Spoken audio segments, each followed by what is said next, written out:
কঠোর আন্দোলনে যেতে হবে মির্জা ফখরুল। গণতন্ত্রকে বিসর্জন দিয়ে সরকার একদলীয় ব্যবস্থা পুনঃপ্রবর্তনের চক্রান্ত করছে বলে মন্তব্য করেছেন বিএনপি মহাসচিব মির্জা ফখরুল ইসলাম আলমগীর।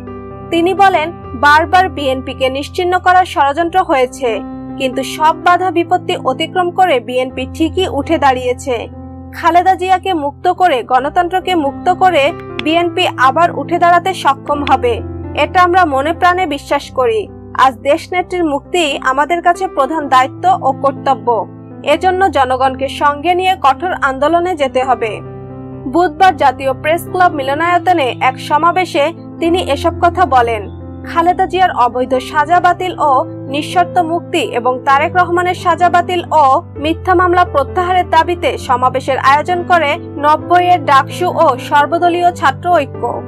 সরকার একদলীয় ব্যবস্থা পুনঃপ্রবর্তনের চক্রান্ত করছে অভিযোগ করে মির্জা ফখরুল বলেন, আজ দেশে যে সংকট তা শুধু বিএনপির সংকট নয়, আজ এই সংকট এত গভীর যে এটা জাতির সংকট, এটা রাষ্ট্রের সংকট। কারণ এ রাষ্ট্র থেকে চিরতরে গণতন্ত্রকে বিসর্জন দেওয়ার আয়োজন প্রায় সম্পন্ন হয়ে গেছে। এটাকে একটা একদলীয় শাসন ব্যবস্থা নিয়ে যাওয়ার জন্য সব চক্রান্ত প্রায় সম্পন্ন। এখন বাংলাদেশের মানুষ পুরোপুরি একটা আবদ্ধ কারাগারের মধ্যে রয়েছে। নেতাকর্মীদের উদ্দেশ্যে বিএনপি মহাসচিব বলেন, রাজনৈতিক দল হিসেবে আমাদের নেতাদের সবার পবিত্র দায়িত্ব হচ্ছে সব ষড়যন্ত্রকে রুখে দিতে হবে। গণতন্ত্রকে ফিরিয়ে আনার জন্য জনগণকে সঙ্গে নিয়ে আন্দোলনে নামতে হবে। তিনি বলেন, গণবিচ্ছিন্ন হয়ে কখনো কোনো আন্দোলন সফল করা যায় না। সেজন্য জনগণকে সম্পৃক্ত করার জন্য আমাদের সব কৌশল করে নিতে হবে। আমি ব্যক্তিগতভাবে খুব আশাবাদী মানুষ। আমি মনে করি কখনো অন্যায়ের কাছে ন্যায়ের পরাজয় হতে পারে না। যেটা হয় সেটা সাময়িক হতে পারে, অবশ্যই ন্যায়ের জয় হবেই, সত্যের জয় হবেই। বিএনপির পুনর্গঠন প্রক্রিয়া শুরু হচ্ছে উল্লেখ করে মির্জা ফখরুল বলেন, ভারপ্রাপ্ত চেয়ারম্যান অত্যন্ত সঠিকভাবেই আমাদের অঙ্গ সংগঠনগুলোকে পুনর্গঠিত করার কাজ শুরু করেছেন, সক্রিয় করার কাজ শুরু করেছেন। বিএনপির সাংগঠনিক জেলাগুলোকে সক্রিয় করার কাজ শুরু করেছেন। আমার বিশ্বাস অতি অল্প সময়ের মধ্যে আমাদের এই সংগঠন আবার নিজের পায়ে দাঁড়াতে সক্ষম হবেই। অনেক ঝড় গেছে, অনেক ঝঞ্ঝা গেছে, অনেক সমস্যার সৃষ্টি হয়েছে, তার মধ্যেও বিএনপি উঠে দাঁড়িয়েছে সব সময়। তিনি বলেন, অনেকে হতাশায় ভোগেন, হতাশায় ভুগলে বিজয় অর্জন করা সম্ভব নয়। বিএনপি সেই দল যে দলের রাজনীতি হচ্ছে এদেশের জনগণের রাজনীতি। এদেশের মানুষ হচ্ছে বিএনপির সবচেয়ে বড় শক্তি। এ শক্তিকে কাজে লাগাতে হবে। মির্জা ফখরুল বলেন, আমাদের মিডিয়া এখন নিয়ন্ত্রিত মিডিয়া।